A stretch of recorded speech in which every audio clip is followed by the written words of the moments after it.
Hello दोस्तों, ये बात बताना बहुत ज़रूरी है कि शैतान का महाराष्ट्र, दिल्ली और गुजरात का क्रेज़, स्पेशली इन महाराष्ट्र, जिस तरीके से महाराष्ट्र में इसका एडवांस बुकिंग हुआ है ना दोस्तों, मुंबई, पूना, नागपुर, इवन इन सांगली, संभाजीनगर, नासिक, मैं इतना ही कह सकता हूँ कि महाराष्ट्र में सबसे ऑब्वियसली, इसमें कोई शक नहीं कि चेन्नई में और बंगाल में भी क्रेज़ देखने को मिलेगा।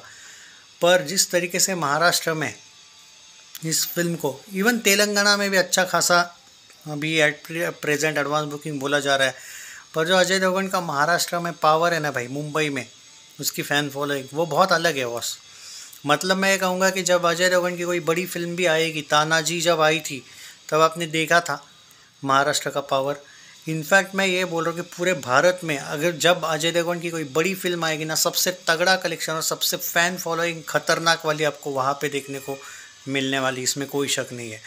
अब शैतान के साथ भी यही हुआ है कि देखो, शैतान का बजट एक मॉडरेट बजट फिल्म है, पर कलेक्शन अच्छा खासा कर जाएगी भाई। अपना सिर्फ बजट नहीं क्रॉस करेगी ये अच्छी खासी सुपर डुपर हिट होने वाली है, इसमें कोई शक नहीं। कंटेंट अच्छा है, तो बात वही है कि कलेक्शन। पर मैं यहाँ पे सरप्राइज़ ये हूँ, सिर्फ महाराष्ट्र में नहीं, मैंने बंगाल, बिहार, इवन उत्तर प्रदेश, गुजरात, अब गुजरात में तो वश रिलीज़ हुई थी, फिर भी गुजरात का क्रेज़ मैं जहाँ जहाँ ज़्यादा है बोल रहा हूँ, महाराष्ट्र में तो है ही, लेकिन चेन्नई, तेलंगाना, इवन कर्नाटक, अरे जिस तरीके से क्रेज़ देखने को मिला है ना, ये भोला का भी क्रेज़ नहीं था। देखो, एडवांस बुकिंग का जो भी होगा वो होगा, लेकिन जो वॉकिंग ऑडियंस है ना, वो खतरनाक आ सकती है।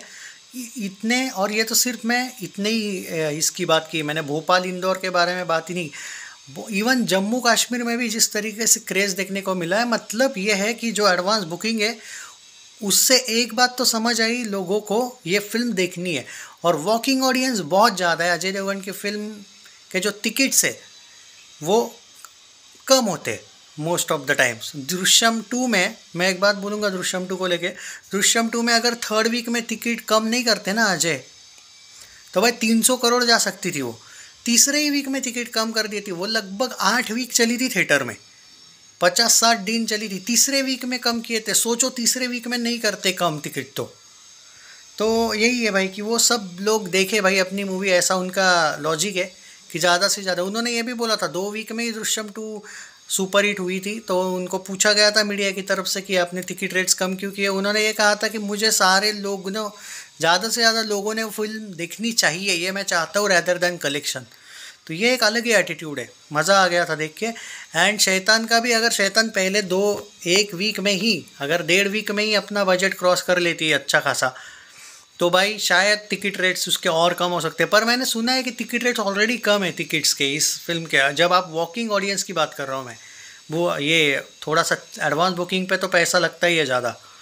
तो भाई इसीलिए ये फिल्म का कलेक्शन, वॉकिंग ऑडियंस तगड़ा आएगी, ये मूवी कर सकती है भाई आराम से 100-150 crore net collection. It will be a super hit, blockbuster भी हो सकती है, पर कंसिस्टेंसी चाहिए। क्योंकि ना देखो, एक सिंपल बात है, योद्धा आएगी अगले वीक में, उसके अगले वीक में आएगी बस्तर द नक्सल स्टोरी आएगी, उसी के साथ स्वतंत्रवीर सावरकर वाली भी पीक जो मूवी आ रही है। मतलब ये है कि भाई, और उसके अगले वीक में भी 2 कोई फिल्में आ रही है। आई थिंक वो कुणाल खेमू वाली फिल्म आ रही है क्या उस दिन, वो डायरेक्टर बन गया वो वाली, और कोई तो फिल्म आ रही है यार, ये समहाउ ऐसा कुछ है, जितना मुझे अभी याद नहीं है। तो फिल्में तो 2-2 आ रही है भाई। योद्धा के साथ भी एक कोई फिल्म आ रही थी, मुझे एग्जैक्टली याद नहीं है। तो और इवन शैतान के साथ भी कोई फिल्म आ रही है। इसका मतलब कलेक्शन पहला वीक बहुत तगड़ा जाएगा, दूसरा वीक भी जाना चाहिए, लेकिन ऑडियंस पर डिपेंड करता है। तो बहुत सी फिल्में, रुकावट बहुत है यार शैतान में, तो होप फॉर द बेस्ट, पर ऑडियंस को टूटना पड़ेगा पहले से ही।